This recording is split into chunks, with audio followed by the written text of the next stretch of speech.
Beyonce hindi nga daw po ligtas ayon kay Ido or hindi daw siya safe. Ano nga ba ito? Magandang araw mga ka-ITZY. Ayan. Super lamig na po dito sa aking pinagkakatayuan sa ngayon at grabe ramdam ko na po ang lamig ng Pasko, di ba?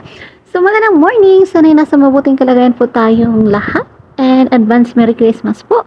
Pag-usapan na naman po natin ang ating ITZY. Ayan. Ayon po kasi kay Ido, ay si Beyonce po ay hindi po ligtas. Saan nga ba hindi ligtas? Nabanggit po kasi ni Ido na ang pag-aaral po, halimbawa ay matapos na po ang mansyon ni ITZY, ay medyo malayo-layo na po ito sa kaniyang paaralan.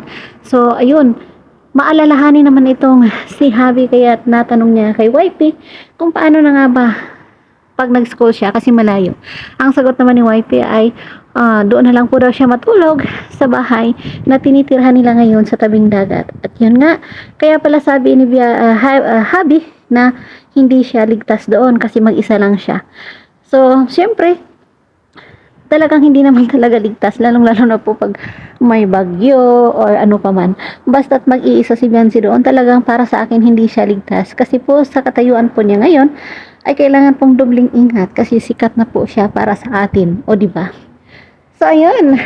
Syempre, hahanap ng paraan yan si Javi kung paano nga ba ang pagsundo at paghatid kay YP. At talaga namang hindi yan pababayaan ng Team Kalingap. Kasi pag nasa Team Kalingap ka, asahan mong ang pag-alaga ay talagang tapat at totoo.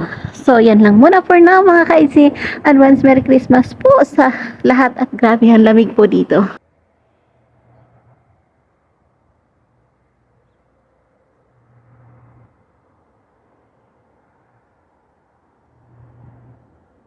Kalingap Rob, Kuya Bal Santos Matubang at syempre po Kalingap Ido and sana po is mag-subscribe din po kayo sa aking channel. Thank you po!